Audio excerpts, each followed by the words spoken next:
Hey, that's some others. I'm not judging.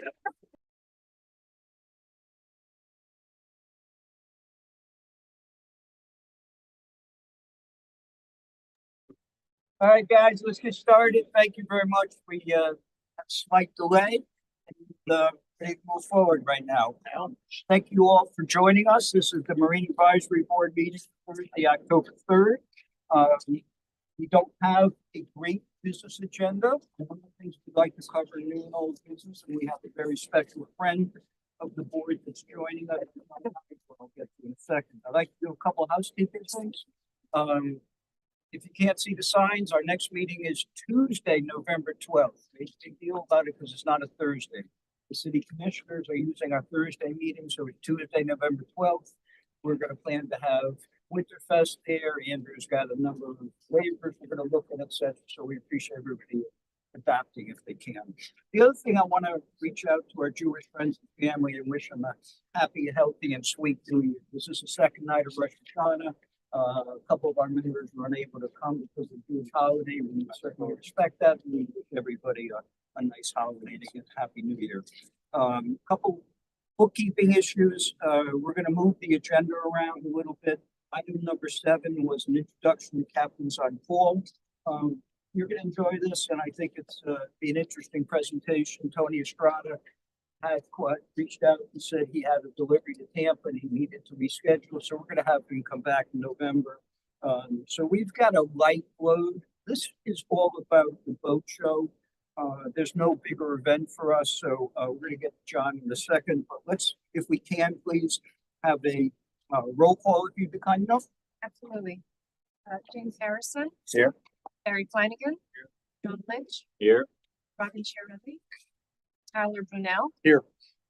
Noel Norval. Robert Franks. Here. Jason Dunbar. Here. Rooster Knott. Laura Beckhoff. Here. Robert Washington. Here. Ed Reefals. Bill Walker. Yes. And Chair Whitten. Here. We do have a quorum. Minutes from last month. We had a terrific meeting last month. Great guests. All you here worked hard. The room was packed. I want to thank everybody. No doubt everybody's read and memorized the minutes. I'm joking a little bit. Does anybody have any issues? Anything came up? Can I have a motion to approve those minutes, please? Anybody? Jason, second from anyone? Second. Second, Bill Walker. All in favor, please say aye. Aye. Anybody opposed? All set. So waterway climate safety report, we've got two parts to this. We generally have code enforcement. I reached out to Marco Aguilera. Not sure if he's traveling or whatever, but he didn't attend. We're going to find out what's happening with codes. We do need an update from them. That leaves us the old trustworthy Sergeant O'Neill. Let me hit you with a couple things, Sarge. Would you put up slide 1 on, please? So this was obviously a tough way to start the day, and no doubt it's a tough way to start your day. Tough issue if you got a boat that size. Number 2, please. Next slide. This was obviously at the 17th Street Bridge. Next slide. I remember reaching out to Sergeant, not only $175 million to the stuck against the bridge. I had heard it was an issue with bow thrusters, current, whatever it may be. Maybe you can address it. Next slide, please. Again, next slide, please. This is one of the concerns that was voiced at the last meeting. We're talking about potential issues at the port if one of the large ships gets jammed in the port. We have a similar issue right there. If that boat jammed up that bridge, you got it. And we'll let Travis address that. We have Winterfest coming, the upcoming boat show, obviously. There's John Nigro said, Travis' best friend boat show. He's a great friend to all of us and someone we respect highly. And after that build up, tell us what happened this month. All right. As far as that goes, I mean, in my opinion, big boat captain, but not on the wrong tide. If he would have waited, then would have been a lot more successful. Allegedly, the bow thruster was having issues. and that's what he's claiming. But he did Jim the works for a while, but eventually got it off with some tows and all as well. Didn't pose any issues to you? It just not to us, just be the block traffic, just divert everybody who could divert around it. For the month of September, the Fort Lauderdale Police Marine Unit responded to 87 calls for service. 6 of those were accidents, no reported injuries or maybe some minor. We wrote 67 citations. Of the 87 calls for service, we only have 1 of note for the month.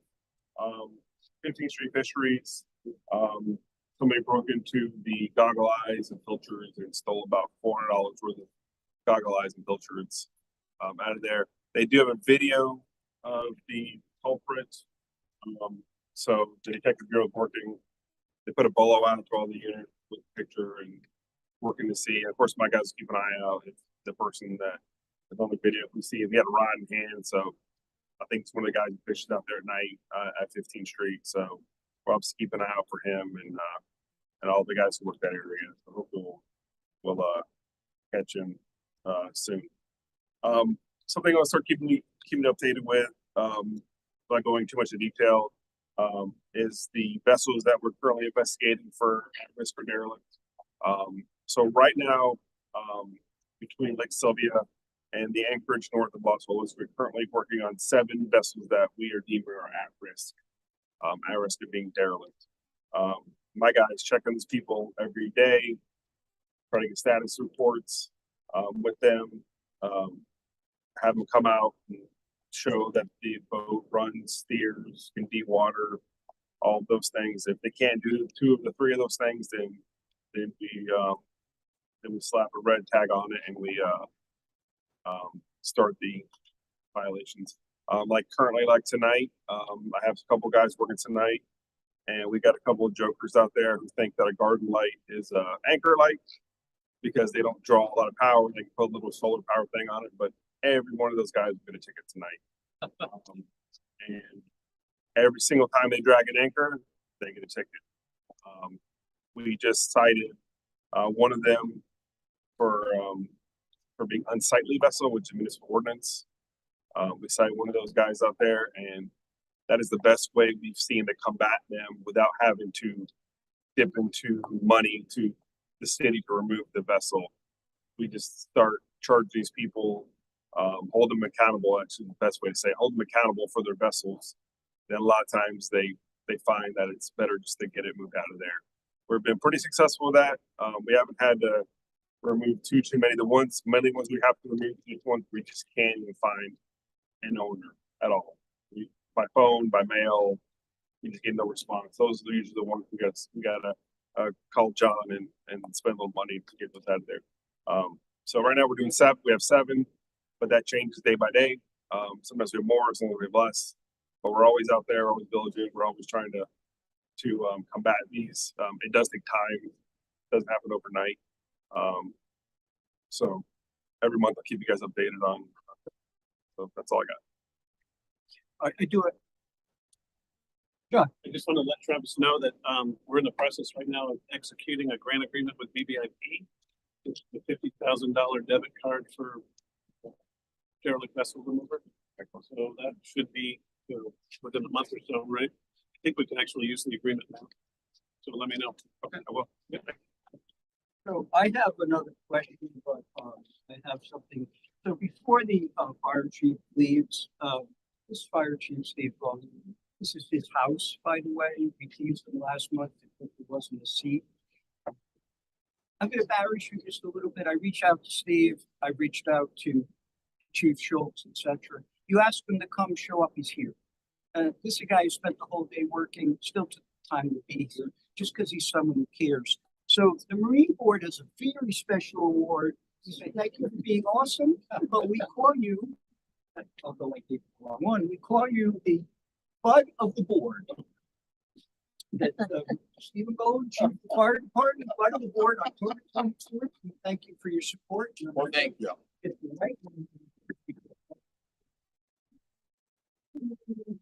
really means a great deal to take the time and show up. We know you should be home, and this again goes for our Chief Schultz as well. I only came to see what John was gonna say. I didn't know what he was getting us into at this boat show this year, so I, gotta keep him in line. Don't bring me. It's a tough job. You're forward, Well, thank you. but it's the wrong one. She killed one. So, thanks, sir. Oh, that's even better. I just texted him right now, so I'll let him know I have my homework. Thank you. Perfect. Thank you. Great. So now when I ask if my grandson can go down to Polo, there'll be no issue. Thank you very much for the support. Have this over here, Mark.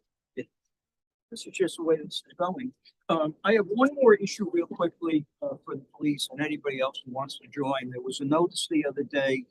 The headline is public notice, effluent force main repair and temporary waterway impact. The city of Fort Lauderdale is responding to an incident that occurred near Southeast 20th Street, 14th Avenue on Monday evening. While performing work to relocate a fiber optic line, a contractor unintentionally drilled through a critical 54-inch effluent force main that transmits fully treated effluent from the George Wilmeyer facility in Deep Injection Wellfield. But it's fine. There's no problem because it's effluent. So I don't know if it is or isn't. I'm just sharing it. To me, shit is shit, so, but, did you have to deal with that? No, I mean, when I found out about it, I made a call and Public Works was already notified, so that's the end of it for me. Norm, Yes, with regard to effluent treating, that's basically the same treated sewage that gets dumped offshore at the Hollywood Bubble, for most of you that might not know the location. And the thing about effluent treatment is that there's a lot of caustic elements. Basically, the way effluent treatment works is they remove all the solids. So then what's left is basically the piss and vinegar. And then they add all kinds of chlorine and caustic treatments to it to sort of dilute it, but it really isn't really diluted. The dilution comes from when they pump it into the waterways. Now offshore, that gets diluted very quickly. Inshore, that's a problem because a lot of the element in that treatment is very caustic. And for me personally, I wouldn't be running a boat through there anytime soon because you've got all that sewage water that's coming up in your intakes, your AC intakes, your engine intakes, your generator intakes. And let's not, I won't even begin to address the health risks that exist downstream. thanks. Yeah. We'll leave it the way it is, just the issue the way it is. So now, our focus is, this guy here. I'm gonna read a couple notes first of all. So this is John Nigro. John Nigro, I started to find John's bio, and I got this much of it, and it's just incredibly compelling. John Nigro is Director of Operations at U.S. Boat Shows for Informer. Now, this is the part that I find very similar to how I grew up.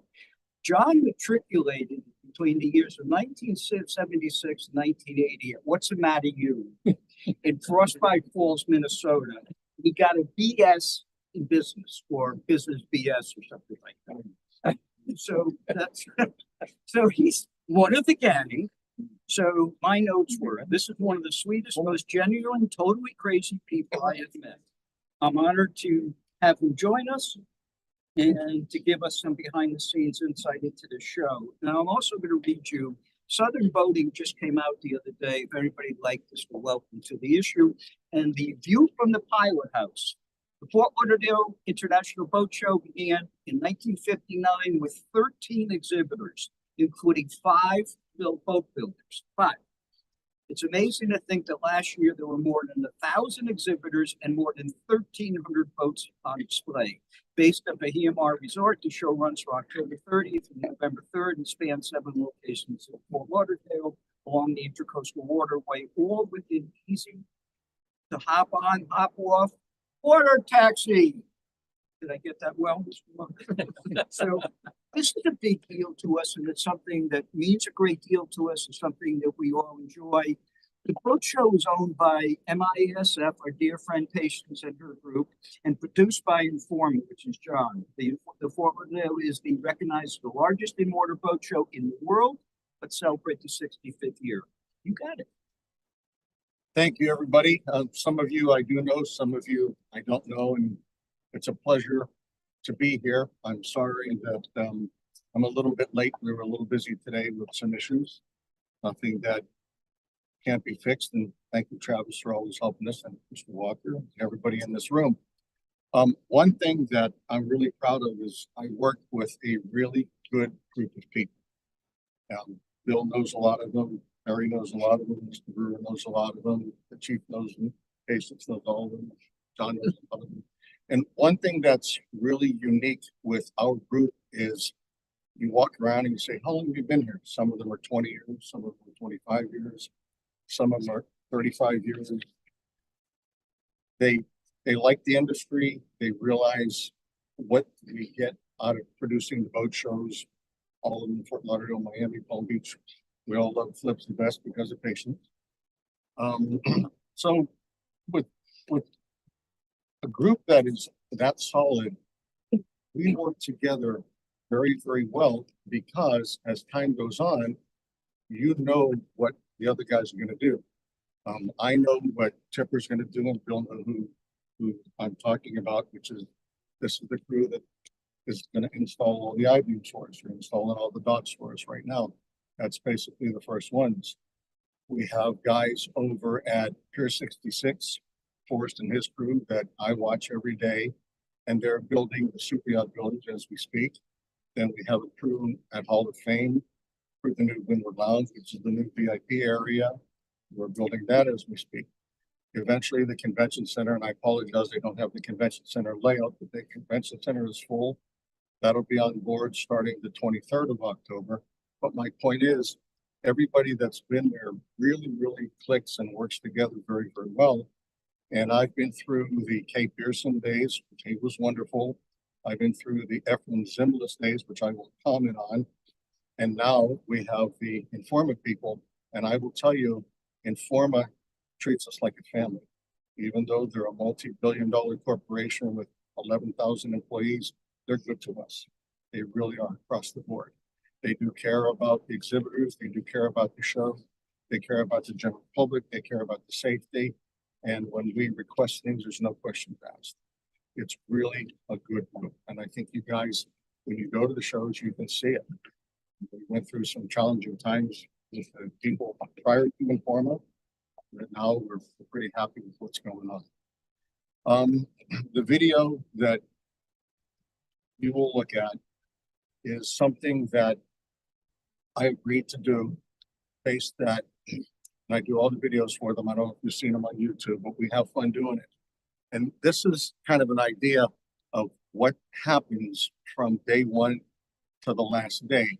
And then after we look at that, I want to give you some information, which is private information, but I wanted to share this with you.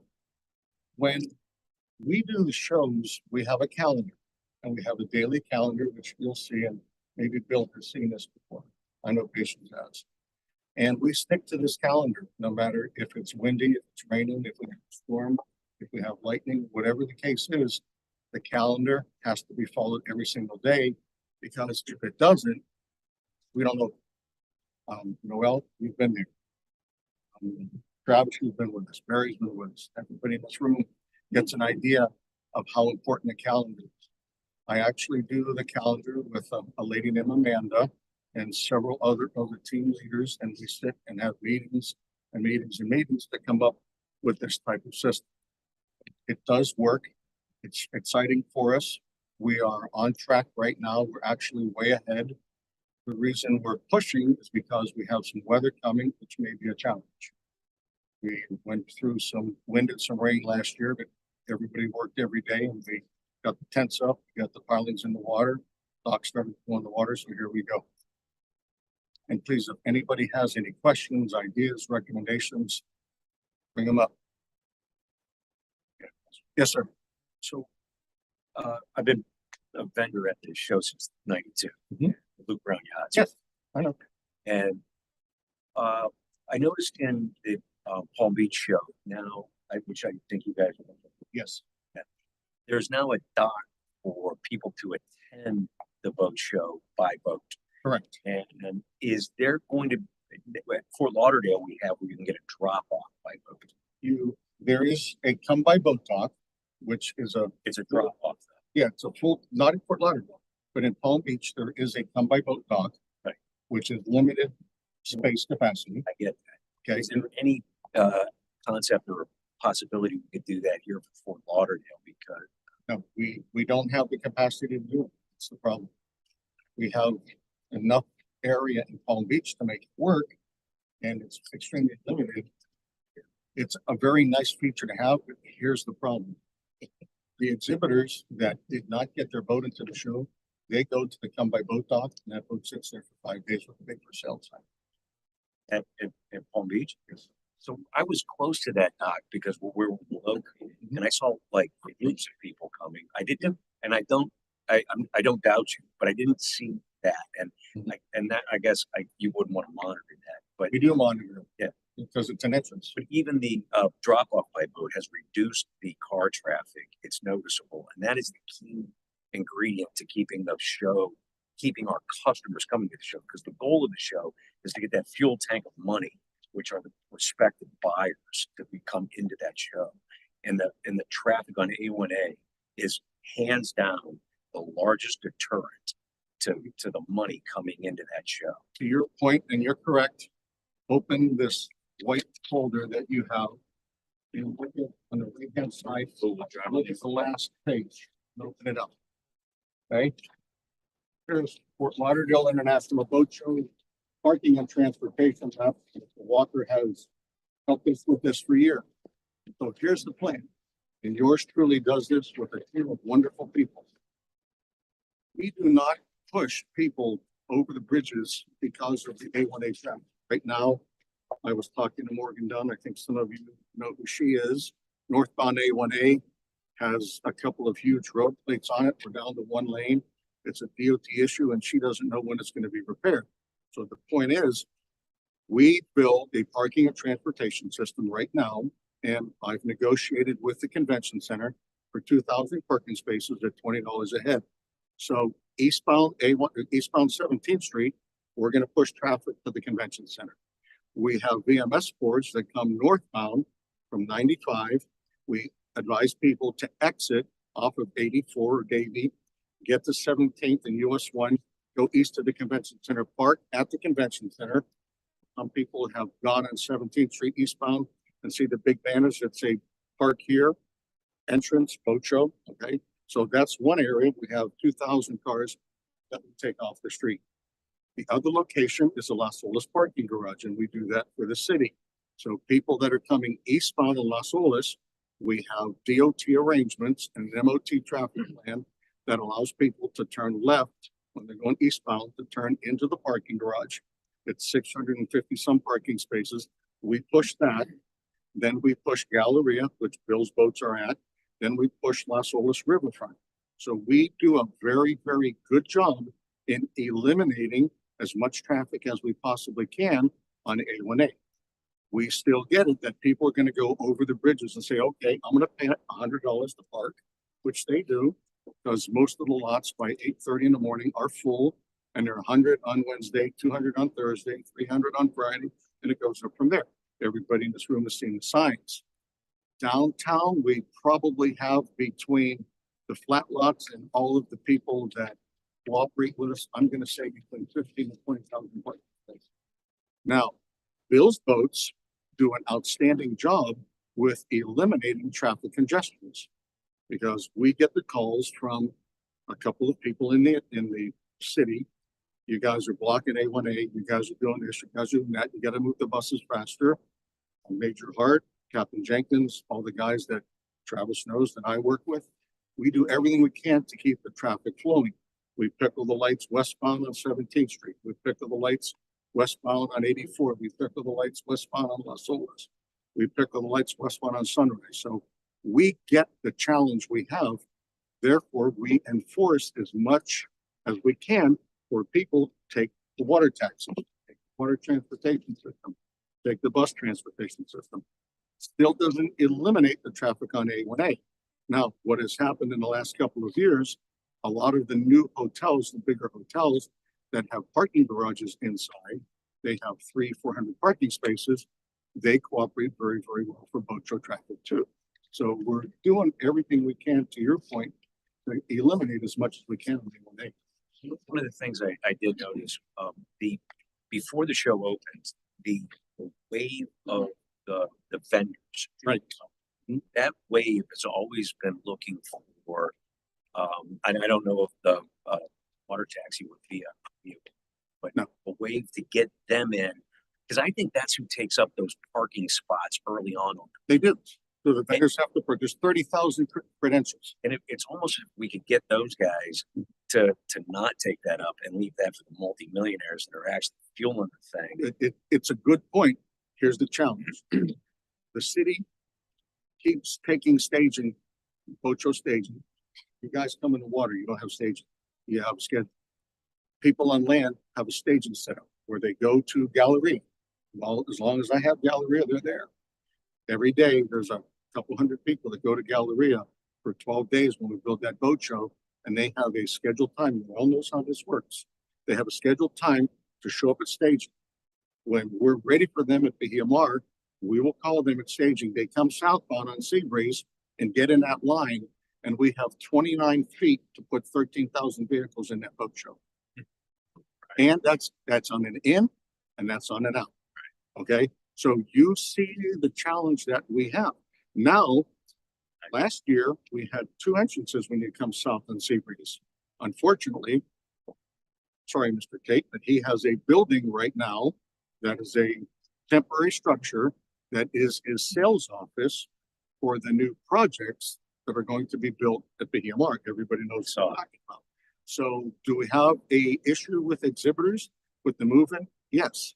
That's why we work 24 hours a day. We have 2 crews that come in. So we're working all night. We're doing everything we possibly can.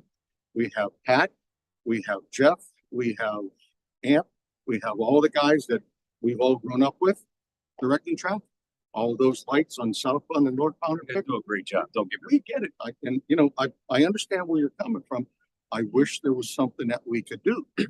This year, I purchased $40,000 in parking spaces across the street in the U lot for exhibitor parking. For one big. the 2,000 at the You're right. convention center is fantastic. Oh, yeah, it works. Oh, yeah. So, and Wasn't there last year. it was there last year, but it wasn't strong. This year, it's much, much better. The reason is, just to drift for a minute, people thought the convention center was under construction. They kept going by, they thought the hotel was the convention center. So now we've tried to fix it. But while we're looking at the packages, again, we've worked with Bill and his team is awesome, with Emma and your girls, and we try to do this transportation system for all of the shows for Palm Beach, Miami, Lauderdale, believe it or not, Sarasota, St. Pete, and I'm working on the new one called Newport. And we make the map as easy as possible, showing where the water taxis are, showing where the shuttles are, where they drop. And I'm being told that maybe Pier 66 might be open. We might have 500 parking spaces over there, maybe. I don't know. Find out in the next couple of days, but parking is a challenge. And we're doing what we can to appreciate it. While we're in the package, what I've done here is I've shared with everybody in this room. Hey, John, one quick second before you move Yes, on. Bill. So you got a couple things that every year, because of construction, like these guys, it's not just a setting together plan for the last 20 years I've been working with guys. Construction things are changing all the time. So like they're always changing up the routes, really looking for ease of access, getting cars off the road. Overall, the whole thing's been very, very successful since we've been rolling along here. And just to give you a couple quick numbers, we spend 0.04 gallons of diesel fuel per person when we move around the boat show. So environmentally, it's a massive impact in terms of just the carbon footprint. Taking cars off the road, we move about 90,000 people in the 5 days. And with that being said, you know, because they go inter-show, it basically costs the person roughly $3.70 because typically everybody takes about 4 rides. You know, in the show, out of the show, and then inter-show. We charter in 4 boats. We typically run anywhere from about 18 to 20 boats, depending on seat capacity size. And this year, one of the big add-ons is that there's actually going to be a north-south component over at BMR, Suntex Marina being open. So, you know, because that is like a mile plus long dock goes in there. So it will help feed out of that parking garage at the marina and then, you know, back into the show areas, plus all the areas that John mentioned. The other thing that they've been working on quite hard is just, you know, intermodal transportation. So like, even though he's got the red line up here, it shows bright line connecting down into the water taxi stop. There's a whole little circuit car and bus system that does that as well, with all the buses and things down along the beach. So the connectivity for the guests is a big deal that we look at, like, okay, how do you move everybody around without, you know, having a grumpy day? Probably the biggest thing people are tired of is standing and walking. So a seat is worth $3.70. One thing I wanted to go over next, and Chief knows about this and all of his people that assist us, and again, all the Travis's people that assist us, we have evacuation plans. Go into effect, God forbid, if we have a problem. Travis knows about it, again, Chief Danny Whitmire, he knows about it. Everybody is briefed on operations meetings that we have had behind the scenes with the EMR and the convention center. It's very detailed, so we have a plan. If there is an issue with anything, we can control it. We can get people out the front door. We can get people across the water. So we are very, very protective and very, very intent on the safety of the show. Okay, there's some little tidbits to give you, but what I'm sharing with you is a package that myself and a couple of people, we prepare for operations meetings that unfortunately none of you are involved with. There's no reason to be there. But in there, we have FBI, we have SWAT, we have PD, we have BSO, we have, help me Travis, we have bomb people, we have fire department, everybody that needs to provide us some type of protection and assistance and security. Our security people are there. We have operations meetings and we go over all the procedures in Travis and Jeff Jenkins. They have their procedures that we all follow. We have incident commanders that step in. We have the FBI guys if we need them that step in. So this is not just something that, okay, open the doors and we're not going to watch anybody. We're very intent on keeping the safety of all of the exhibitors, all of the attendees at the boat show 100% before, during, and after show hours. So the parties, the convention center events, we're on it. Well, I'm gonna kind of jump in on there real quick. So first and foremost, that outstanding job. That this is probably what keeps me up at night. Because when you have that many people of influence, that an event taking place at that venue could effectively change the way we do business throughout the United States. That many CEOs, that many people that control industry in one location buying things at one time is a huge risk all the way around. That many boats that close together, when we look at the numbers and all that, one of those boats catches on fire, it's going to spread to other boats depending on the time of day and people that see it. Like, this is substantial. What I'm getting at is John and his team, PD, I will tell you that there are more precautionary measures taking place at this event than you could ever even imagine. I mean, everything is thought of. And, you know, year after year, we come to John and, you know, what about this? What about that? And every year he's risen to the occasion and completely met our concerns, making sure that it is the safest that it potentially could be. If you remember, I think it was 5 years ago, they all kind of blend together, but we did an evacuation. We had a tent, we had a wind event come through. We've had lightning events come through. We've had to do evacuation, and they've all gone just as planned. Tropical storm Sandy. Oh yeah. Yeah, Sandy, tropical storm Sandy came through, remember? Yeah. So, you know, I value the partnership. This man does an outstanding job, and he's really an asset, not only to the show, but working alongside of us. Because, you know, a lot of times we approach people that are having events within the city and we're like, hey, you know, these are our concerns. We can't always say what all of our concerns are, obviously, and share those. But he's always willing to listen and meet us with a solution. So thank you, John. I appreciate it. Thanks, Steve. And again, it's not just one person, it's a whole group of people that are very, very good and very, very dedicated to the cause of the show. We want it to keep going and going and going. The next page I have for you to look at, here's a layout of Pier 66, and this year we're adding the north and the south side. It's very, very nice. This is the Super Yacht Village, and you guys know what's going on over there. Very beautiful, the events in the evening. We're going to have a water transportation system at the pier now, and Bill, we've relocated it to the north point where the Pelican was. So it's you guys remember the Pelican, it's on the north side. So just some fun facts about some boats now on the north side, normal boats on the south side, and the water transportation system, which services the pier. Now, just a little tidbit. We also operate a tender service throughout the boat show, and then Travis and his team are very, very aware of how this works. We allow VIP tenders that have one of our barges that says Flibs on it, okay, different colors, no one does. And that gives them permission to take private clients to all of the tender docks. Pier 66, Hall of Fame. There's one at Hall of Fame, there's one at Las Olas, and then there's one right north of the water taxi barge. So it's a VIP system, and we've approved 125 barges. So we've got 125 little tenders running around from 25 feet to 50 feet that all have a flag, and Travis has a copy of the colors of the flag, and we know exactly what's going on. And we have TV on every one of those docks. Chief has his guys roaming those areas. So we've got a good system for VIP shuttles. We welcome it. If you guys wanted to do it, you come to us and say, yeah, no problem. We can make it happen. You can bring your VIPs from wherever you want to one of the locations. Just let me know. Come up with some boats. So something for VIP status. And we let everybody ride.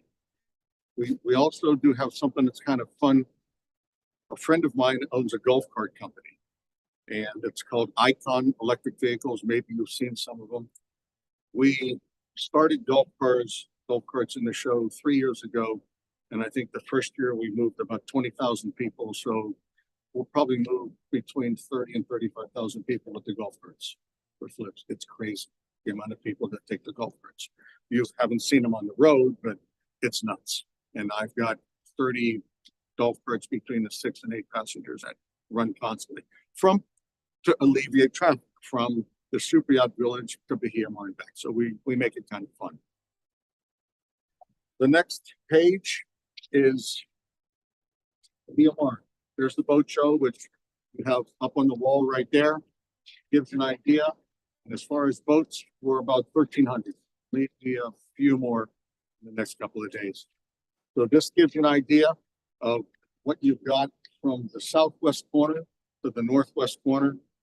You'll be able to walk from Las Olas Marina, from B Dock. We didn't get A this year, maybe next year, but from B Dock all the way south to the south end of Bahia Mar to the water taxi barge. So this gives you an idea of the volume. The next page is the convention center, and the guys did one hell of a job. They sold it out within days. So we've got some booths over in the convention center that are all marine related items. We've got a lot of the fish boats over at the convention center, some go fast boats. The area is beautiful. The convention center has come through for us again with 2,000 plus parking spaces. So you know where I'm going to push as much parking as I possibly can. Deanna will be our detail officer, perhaps over there. You know, she does a great job. So we got FLPD on 17th and Eisenhower, and we got BSO on Eisenhower all the way into the convention center. So we're doing as much as we can to eliminate the traffic everywhere. And again, we move things pretty quick. But another thing I wanted to share with you This is an agenda that Amanda and I create, and the agenda is what we go over in the operations meeting, and the agenda has what I've told you so far from the calendar, which you'll see in a couple of minutes, all the important points of contact, the informant emergency contact list, which a few of us are on it, transportation, evacuation, land movement schedule. So I'm sharing with you some private things that we do behind the scenes for our events, and this happens in every one of them.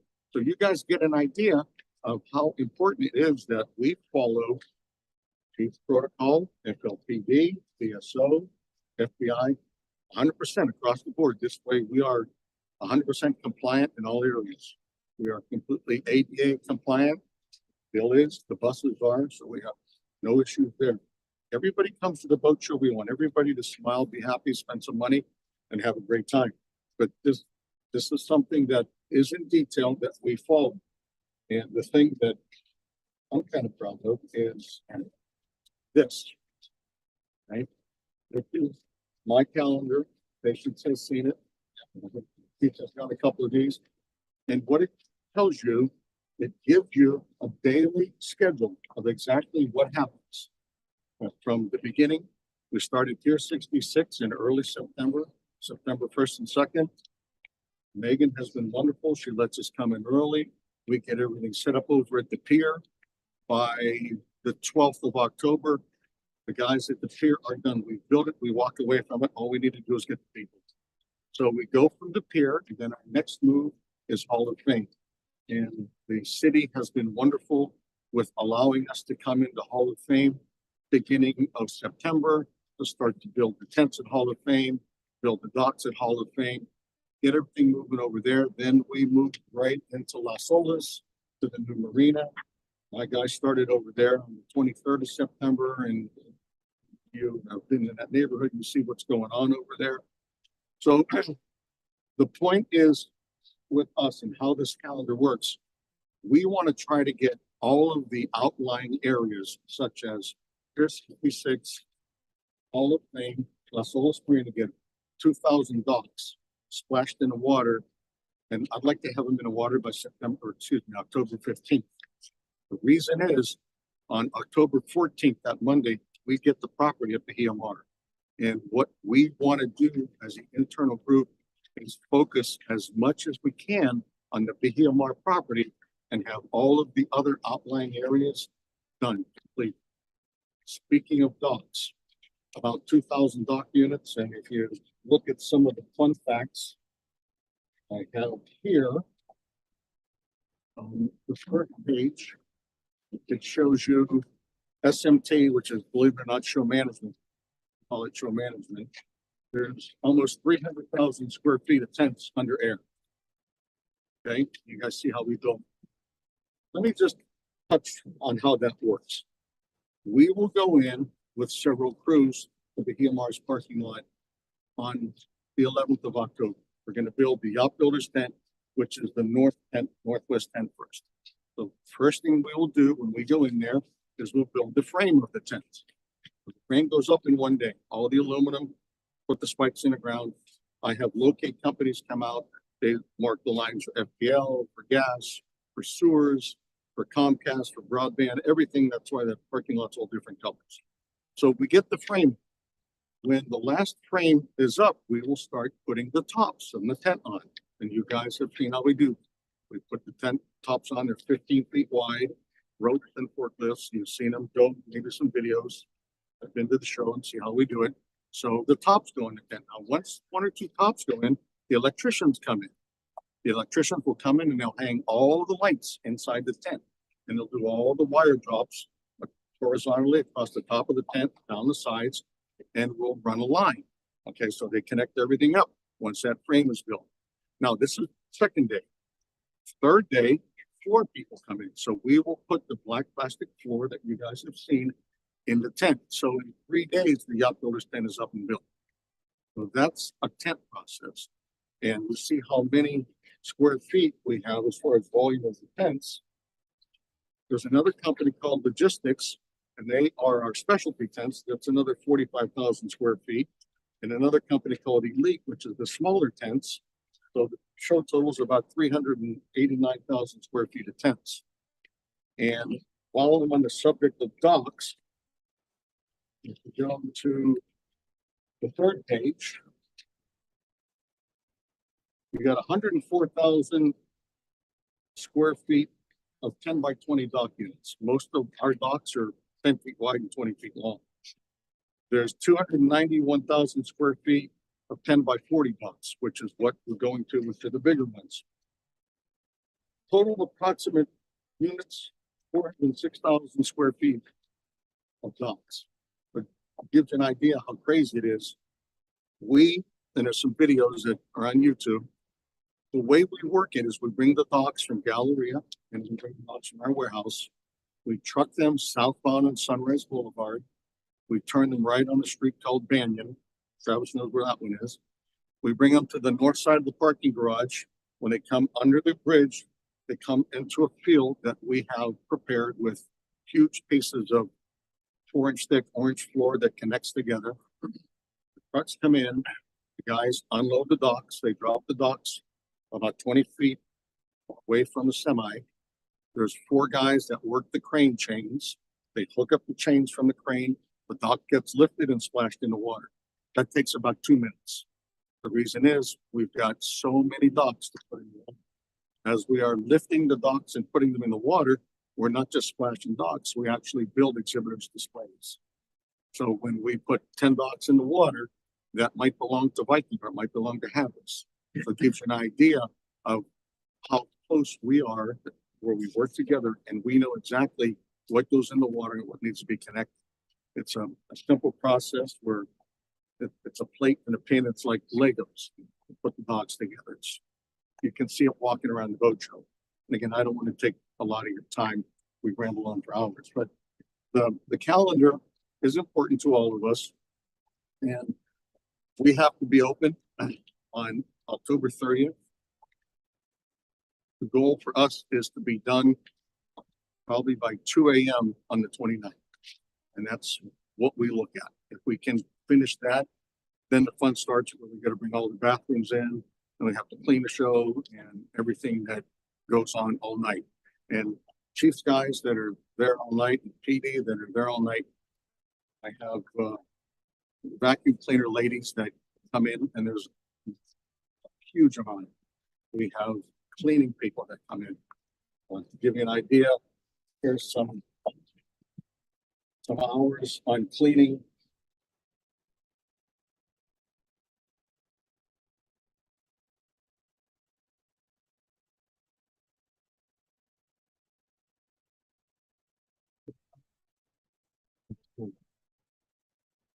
For electric, there's 30 miles of cable and extension cords.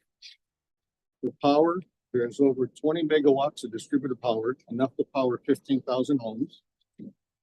There's 80,000 watts of LED lighting. Electric, the guys, it's over 9,000 hours to build and break down. 2,000 tons of air conditioning, 1,220 amp outlets, and 700 shore power cords. Everybody gets powered, right? You know, okay? Some other fun facts. The square footage. The land gross at Bahia Mar is 549,000 square feet. The water gross is 2.3 million square feet. Pier 66, the land is 276,000, water's 333,000. The convention center is 409,000. And this is one of my things. I have a real good friend that takes care of all the fencing for us. We've got 13,583 linear feet of fencing at Bahia Mar. Now, you've seen the cleaning people, okay? What we spend in cleaning is crazy. You've seen the security people, okay? The amounts are astonishing, but the show is clean. The garbage is empty. Everybody's happy. If something happens, we're on it right away. That's how good the team is, and I'm very, very proud to be a part of it. And take a look at the video. Again, this isn't about me. It's about the company, but I volunteer to do the video. Showpiece. Yeah, it's important.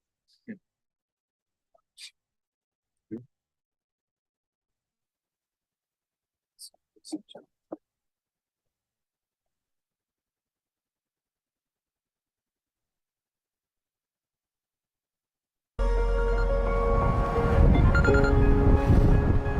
this is John.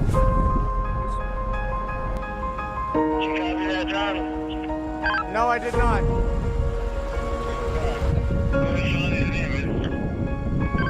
David, come on down here with me. Gilbert is like 12 guys, Lee, but they only pay him for one. Hello to Rich, he's one of the dock guys, right? He's more than all right. Are you kidding? We gotta have Vlad. I'm telling you. He just wants a headset. That's right. Freight area, so everything comes in right now. Everything is inbound. Mike, say hi to Lee. You know Dean, right? I think you guys cross paths. And this is Randy and Jason. These are our head electricians. Right. One of our forklift guys in the electrical department. Jackie, Stephanie, David. Excellent. Thank you. Okay. All right. Thank you. Doing a great job.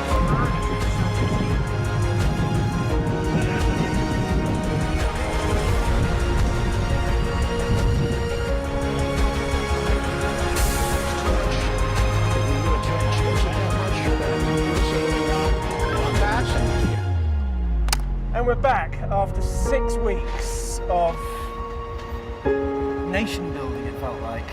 We built a city. You built a floating city. We build a cities.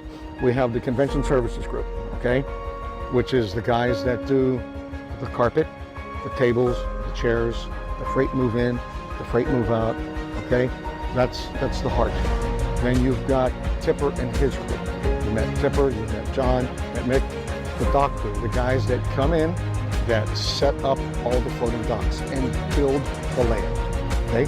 Then you've met the guys from the electric crew. Once everything is set, the electricians come in and they wire the show. So they wire it in the water and they wire it on the land. Then you've got the tent crew. You met Paulie and his group. They come in and they build the tents and they make everything work in the tent. So it all gels together. You saw the mix of how the show is built and how the Legos all fit together. And on Wednesday morning at 12 o'clock noon when we opened it up, it was beautiful. All right, we'll work around it. All right, and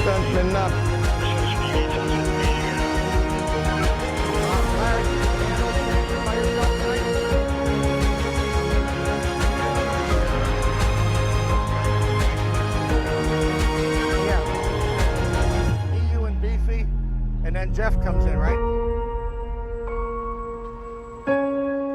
We don't get anybody here.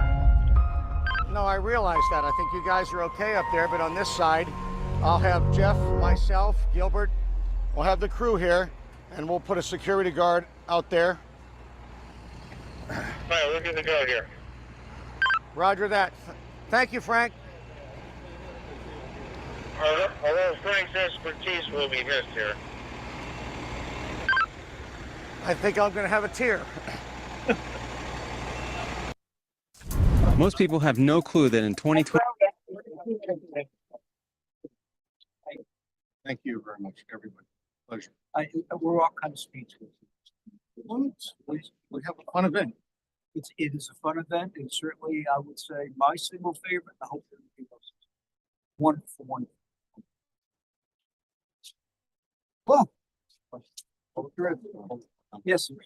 Quick question. John, Yes. can you address, kind of a built, started small, what are you expecting for attendees this year? Late ticket sales have been, with what I've heard from that department, is it's been very good. They're expecting a little bit crowd. Each day, flexible lines, flexibility, obviously seeing you on the horn all the time, every day is a different day, and so those adjustments that you kind of talked about, making the magic that we don't see behind, the men behind the curtain. Each day is really, how does that work out? It's working out very well. We just challenged this year with move-in because we only have one entrance. Last year we had two. And we asked about the convention center. Convention center traffic will stay, they're so easy to work with, we have a lot of room over there. We're it's gonna be tight. But you actually have specific numbers, 2 or 3 years, and Volume? percentage wise, are you seeing like an increase? Patience has those numbers. Yeah, it keeps going. It doesn't go down, I'll be honest with you. It goes up slightly each year. The attendance goes up and the exhibitor attendance goes up. We are out of space already. If you were to call 3 months ago and say, I need a slip, I don't have it. Everybody else? If I was looking at your map, that's a question, does this become the center of the channel? Right here? Yes, yeah, we do not touch the channel. We don't How come near. wide is that channel? How deep? How wide actually is it? I can't give you those exact dimensions. I would have to go to the CAD. And as far as depth, there are some areas that are 30 feet. Bill, maybe you can help us with that? It's dredged, what, 45 feet wide. by 17 feet deep, so there's a lot more bridge. 15 feet, 20 foot over the- Well, I will tell you this, I talked to the guys that are doing the dredge. Eric Metz at Las Olas. He told me they were 13.3 on low, they went to 14, and then we had a challenge with some big boats there, so I brought subaquatic in, or no, terraquatic in.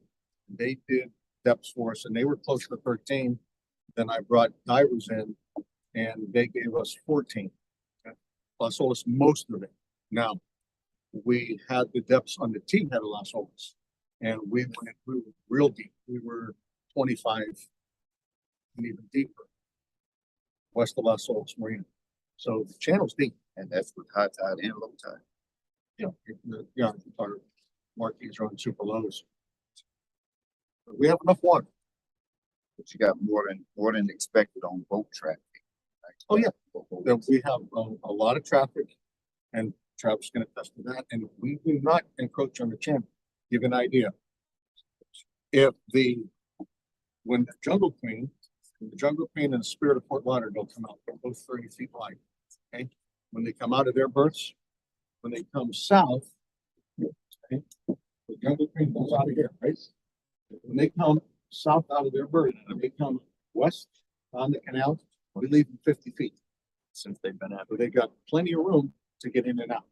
And we do not encroach on the channel. We put show markers over here. We have FLPD marine units, FWC, we have a lot of Coast Guard. We have a lot of assistance out here because we realize how much traffic we're gonna get. This is a tight area. So what we ask Travis to do, put a boat over here, put a boat over here, put a boat over here, put a boat over here. This guy, so we have 4 FLPD marine units constantly monitoring this area. We keep everything flowing as fast as we possibly can. Now, keep in mind, Bill's water taxes are coming from Galleria. Okay, the water taxes are coming from downtown. The water taxes are coming from the convention center. And they take up a lot of traffic and they move quick. So we are very, very aware of all times in check. No stopping traffic. Everybody else? What happened? The Jungle Queen. So, this is a wonderful presentation. We can't thank you enough for coming. It means a great deal. Glad you're able to devote time. John was kind enough to bring us a little bit of bling. If you haven't gotten your hat or bag, please grab one. This is a real, and again, it's one thing to acknowledge it, but it's one thing to take the time again for something that means a great deal. This is a special guy, Patient is a special guy, all the people that are involved in this event, guy at the end there. I actually did attend the police security meeting, and I can't even begin to tell you precautions that go in place. And you'd be scared to death to know that the radar radiation detectors walking around, etc. It's probably the safest place in Fort Lauderdale for that period of time. So John, we thank you. It's, thank you. Just nothing like it. Hopefully we can drag you back next year if there's any changes and, such a thing for sure. You're gonna hang for a few Yeah, minutes? up to my uncle.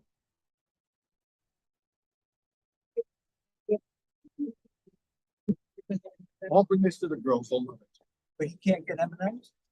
Have a good one. One for you. So talking about code of conduct. I will, I'm gonna veer a little bit. Thank you. I'm gonna veer a little, talk about some, new old business and then we'll, finish up a couple of things. I'm all over the page here. Let me just share a couple things. Our dear friend Norbert had timed out, as you probably know, he sends his best. He's gonna hopefully stop by, join us, and hear some thoughts. Elizabeth George had stepped down last month. Great asset to the board, a great friend to all of us. She stepped down due to other conflicts, etc., which I certainly respect. We thank them and everybody who gives them their time here. It means a great deal. So again, thank you for that. Few different things that have happened that I'm going to bring your attention to. One is something that patients just owners really sounds interesting. I haven't gotten into it yet, but patients had suggested this is somebody we might want to have come speak to a future meeting. Needs to say, patient says it. It's trailer rideshare. You can call and they pull. Trailer rideshare. They pick up your trailer and launch the boat. So I don't know if enough about it. But That's great. It seems like it must. Yeah, interesting. I spoke. I mentioned to you previously that I was reaching out to Garmin, and I had been speaking to the president's office yesterday, and ended up now hooking up with the guy who is the national sales manager, and he's going to come join us next month. I shared the fact that teams that I mentioned that in our police report, there's Garmin that go every month. And I said, I don't know. I didn't hear it from rumors or Raytheons, etc. And so the discussion was, well, maybe it's because Garmin's are more popular. And I'm like, I think you should put a sticker on the box that says both this thing. But I got everybody's attention now. So they're going to come meet with us and see if we can better educate the public. They're going to invite us to their booth when they come. And this was a guy named Matt Monks, who again is a national sales manager for Garmin. So he wants to meet with the sergeant. He did share with us that nothing is new. Those who have these screens, that the newer screens, you can enable a screen lock. It's a 6-digit PIN code that is absolutely impossible to break. The problem is, as I shared with them, I'm pretty sure the thieves aren't aware of that. So it's a crime of opportunity. You got to blow these things in. So they're going to follow us. I'm going to pass this out.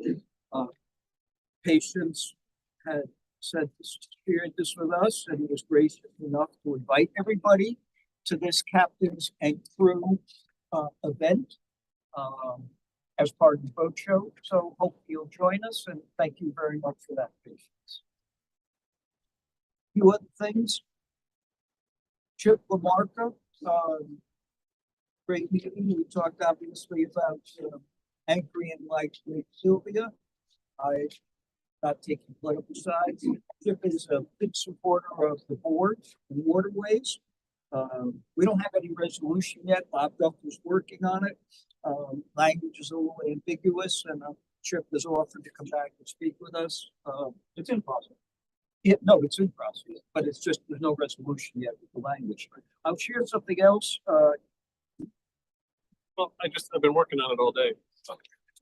So It's not going to share it. we have direction now to go ahead and move forward with the process of the county, and we've made a suggestion to the upper management that we should get more than Lake Sylvia. So we've identified Lake Sylvia, the area north of North Lake of Las Olas Marina, and also by Core Ridge, Sunrise Bay. And it's about 36 acres, which is within the amount of land that's left available in the county to do it. but we figured we might as well jump on it so that nobody else in the county can grab it. See what happens once that happens. So the process really is just to draft a memo to city or to the county administrator. And then they'll move forward with drafting an ordinance and then an interlocal agreement with the city to make that. I don't know how long it takes, but so that's in process. But I'm saying that there was some ambiguity, was more with respect to the language. Patience, please. In North Lake and South Lake, one of the things that they identified was that in certain areas, your only human-powered vessels could be around, and in the other lake, jet skis, water skiing are all permitted. So I would encourage us not to make things not make any of these areas completely anchorages, but continue to allow water sports recreation. Thank you. So, You know, if you want to. Jim, It's not part of Sunrise Bay private? The underground? Yes. Yeah. But not. So they actually, it's interesting when we went and looked at that, they put buoys, the owner of that property put the buoys out there, which are gone. And the idea is that he would welcome something like this because what it does is that clock that they talk about, the 45 days goes on. So one of the reasons why we identified those is because they'll migrate to other places. So that's one of the things, that's why we try to identify these other spots. But we don't really know where that's going to go. We're just going to try and see what happens.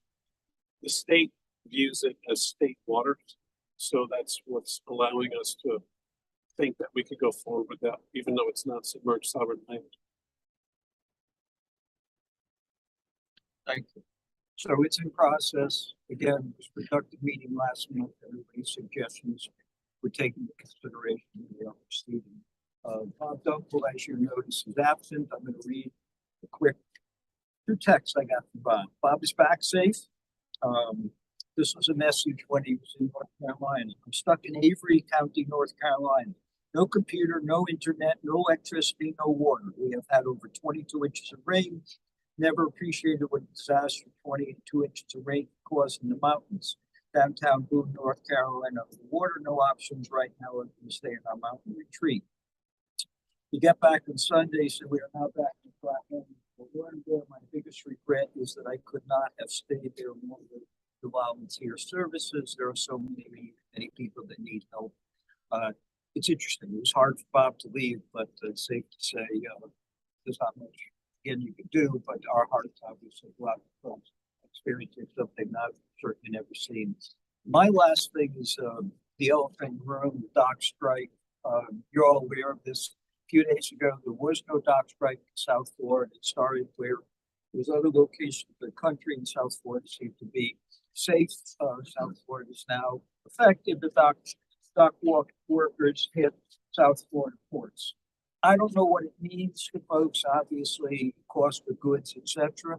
I don't know what it means to Travis or anyone else. It's something that's going on, and it's certainly something that's affecting. And I got a text during the meeting while John was talking that said that the Port Everglades strike was over.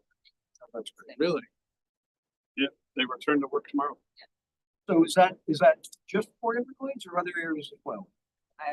Mine said Port Everglades, but it could be everybody. That's great. Union. I just felt again, the dock workers, etc. should, with the end of the day, these are people hand to mouth. Yeah, Christmas coming, etc. To put these people on strike is just so difficult to do it. So that's all I have on new old business. Anybody else? So yes. Yes, on Tuesday, November 8th, between 6 and 8 p.m. at George English Park, there will be a water quality forum. And we really need attendance there. Commissioners and hopefuls that are running for commission will be there. And we intend to hold a forum. We'll be discussing water quality issues and what we may or may not be able to look forward to. This is a really important issue. This forum was in the works before the 17th Street Causeway spill happened. So this is something that's been on our plate for a long time. And I encourage everybody to show up to that.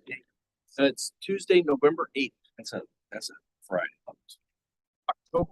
No, I'm sorry, October 8th. I'm sorry. I was gonna say, candidates after election. This is what happens when I don't have my black book in front of me. They know what time. Yes, 6 to 8 p.m. It's next Tuesday. Anybody else from the board, new old business? Public, anybody want to mention anything? I've already interrupted. Sorry? I've already interrupted enough. Patience. You're the one person that can interrupt anytime you like. So, I have one more issue to move on to, before we adjourn. And that was, Andrew had circulated a code of conduct affirmation statement. This was, sent around to us by Camille Newton, if I don't pronounce your name. We get this each year.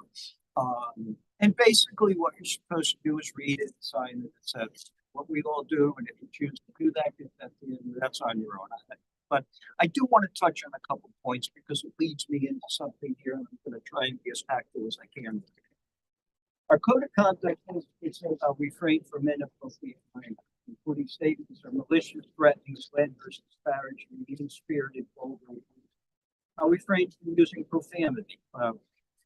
I can't help you with that one, but I will demonstrate dignity, respect, courtesy to those who I'm in contact with. So, with due respect to our new member, Norm Beckwell, there was an issue. And one of the things that we do here is we don't pull punches, we're as straight as they come.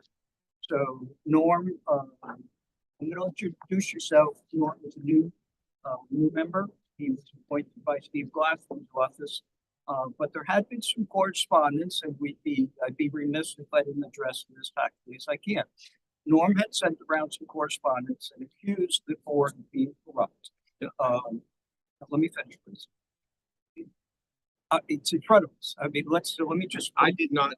Let me say my piece, so you can say your piece. I want it because none of us want to get upset with this, but once again, the marine industries in Fort Lauderdale, it's under attack. This time it's coming from the corrupt Fort Lauderdale Marine Advisory Board.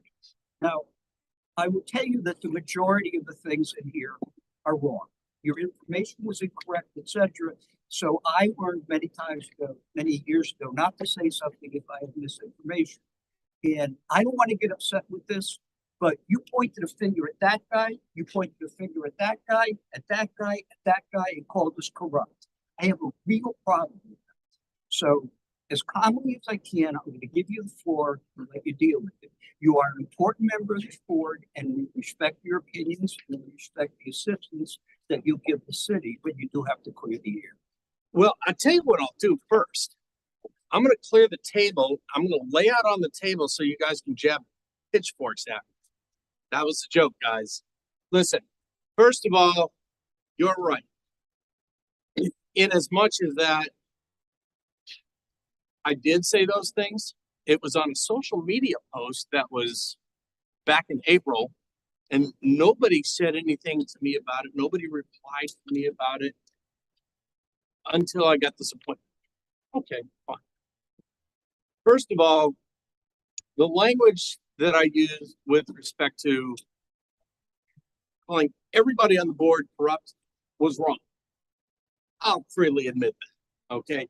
Obviously, an entire board cannot be corrupt, okay? I do have some real problems with what came out of that meeting. And it's one of the reasons why I'm here. To begin with, I and many others watched that meeting, and I would like some clarification on what that was about.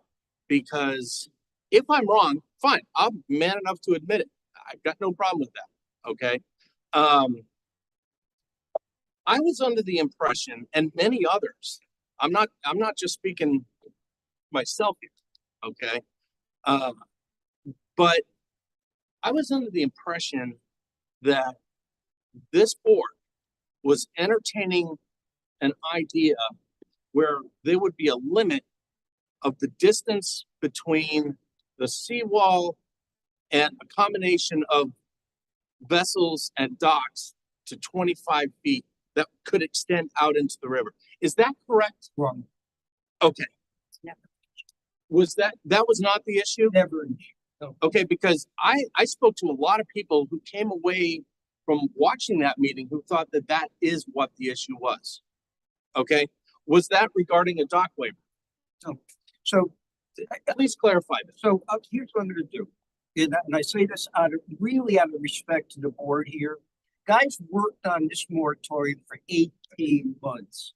We had meeting after meeting with city commission, with planning and zoning, on and on and on. I am not gonna rehash what the moratorium was, the information, and again, I don't mean to be upset. No, that's fine. But the information apparently, I guess we didn't do a good job if we didn't get the message out. But we never referred to that. We were always, what it was about was simply making sure that when the large ships need to access the Bradford Yard, they can get up there. Nobody was retroactively pulling boats. We were, basically it was to do with new waivers. So I'll be happy to provide the information that Bob Dunkel prepared because it was approved by the city. You can read it, but there's no reason to go over this. I do have a question for you. You said not the entire board was corrupt. Who was corrupt here? Well, that's one of the reasons why I'm here, sir. No, but you said it wasn't the entire board. So I'm who did? I'm not going to Am I doing something wrong? I'm not going to point fingers at this point. I was curious as to how this got generated, and I also know that the measure went to the city commission and did not get voted down. No, it got fully approved. It got fully approved. All 5 commissioners. All of them approved. That's just to move forward. Okay, good. Listen, guys, I'm not trying to call everybody corrupt. Okay, I'm not saying that. All right. What I'm saying, basically, what I'm saying is that I was under. And obviously, I was wrong about what that whole thing was about. I'll freely admit it. Okay, so for that reason, if I'm wrong about that, fine. I'm man enough to admit it, and I do apologize. I was also speaking as a private citizen, okay? And every once in a while, when private citizens see things, they misconstrue it, they get the information wrong, or it wasn't delivered in such a way, but I wasn't the only one who made that mistake either. There were a lot of guys. That's correct. But I'm the only one that spoke up. Now listen, one thing you'll find out about me is, like you said, you don't pull punches, neither do I. Okay? So I can freely admit when I'm wrong. Okay? And if I'm wrong about that, this measure was approved, fine, so be it. Okay? But the way that I and many others came away from that meeting, watching that, discussing that, it didn't really come across that way. And there were a lot of guys that I know that made the same assertions that I did. So rather than just sit and complain about it on social media, okay, I thought maybe, just maybe, I need to get a little bit better educated and get really involved with this kind of thing, because there are a lot of things that are happening in the marine community. We are a growing community, and we all live, work, and play on the water here in Fort Lauderdale. I myself have been a member of the marine community for 35 years. And I am deeply passionate about the marine community. Sometimes it gets me in trouble, like right now. Having said that, I would prefer to be a proactive partner with you and the board, and to be a little bit more closely involved with this kind of thing in the future, because at the end of the day, it's important for the marine community to grow and thrive. And if I can do my part to help that happen, rather than just sitting around on social media and getting phone calls and texts and saying, you know, from people that may be just as misinformed as I am, you know, then it's better off for me to be involved. And that's why I wanted to jump in. So that's a good point. And the folks that you're going to see at this table are very committed. Obviously, none of us are compensated and we're giving from our heart. But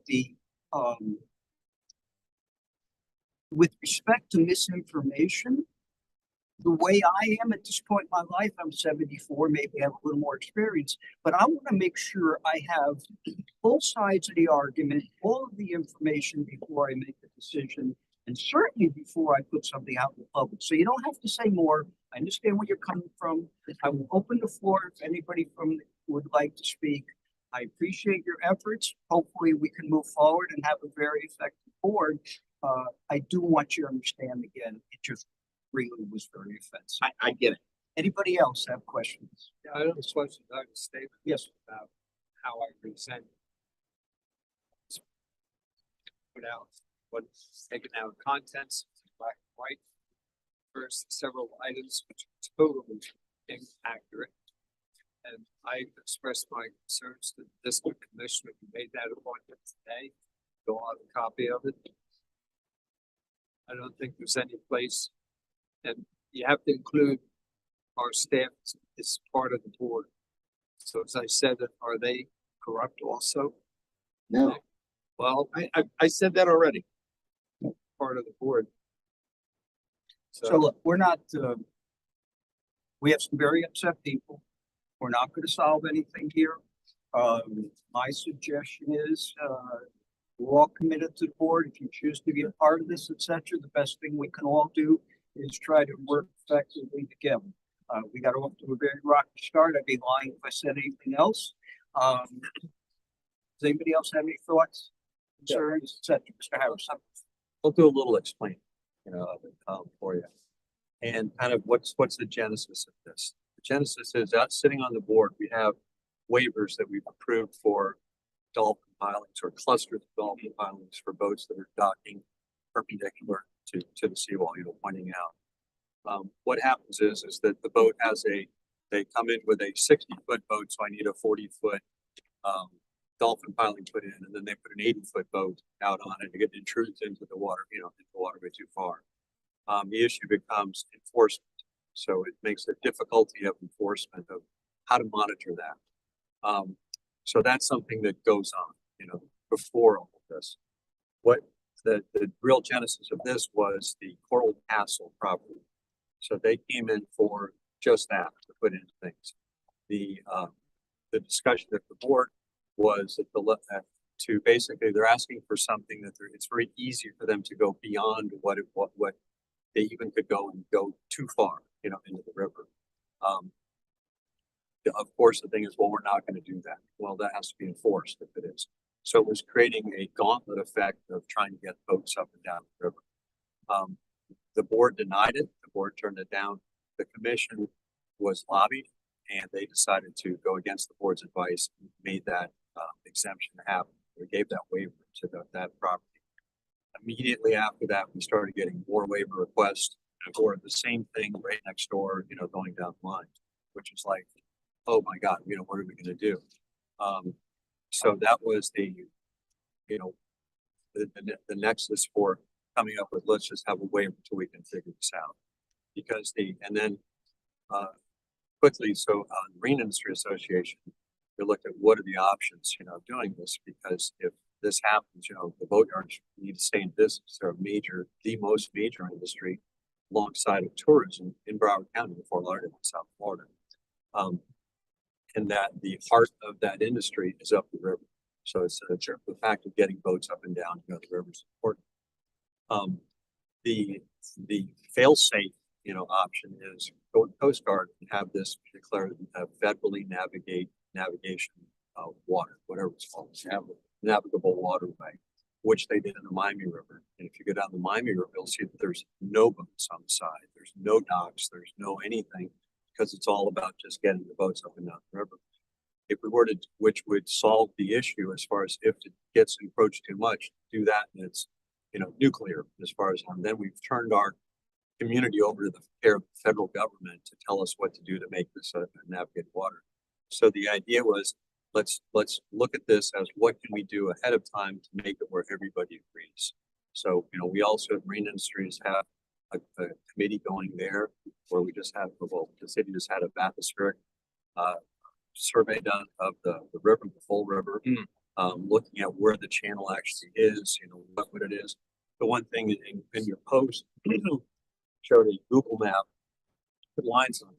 That was an idea because we follow sunshine law here, so we have to do everything in public.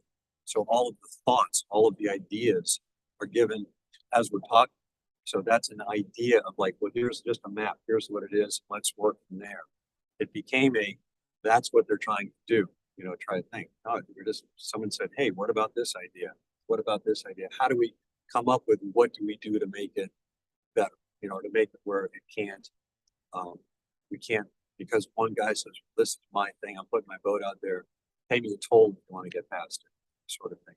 So anyway, that was the nexus of the whole reason why this all came to be. And, you know, we worked real hard on doing that. It was defeated, you know, or turned down. You know, through those meetings, basically, it was like we just had to pause, you know, just pull the whole thing.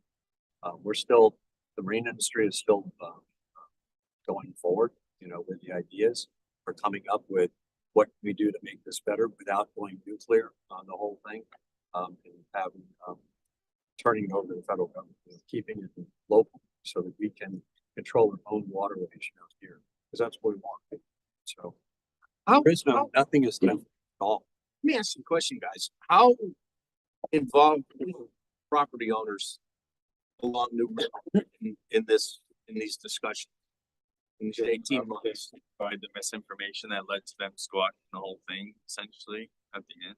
So I noticed the meetings to all the homeowners associations, all of the neighborhood associations, through the Marine Industries Association. We involved the towboat companies as well. Some of them came, some of them didn't, obviously. So, but specific to the neighbors, all the HOAs were notified. Okay, good. And everything's posted as it should be in Sunshine. There were multiple meetings. We had outreach meetings.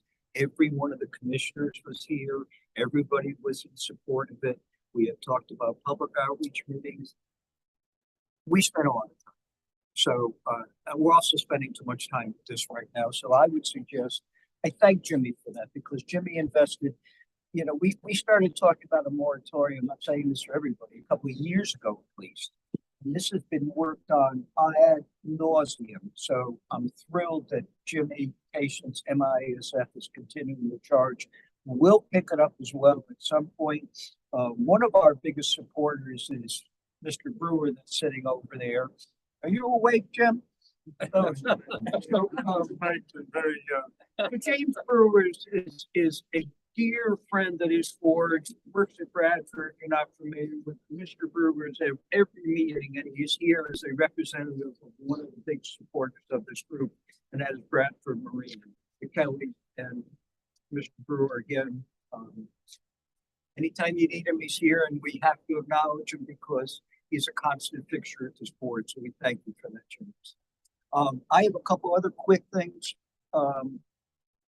Under new business, just for what it's worth, I had sent around to you folks a note that going forward, please, news articles, trends, concerns of our waterfront community, as well as anything impactful on local, national boating scene, etc.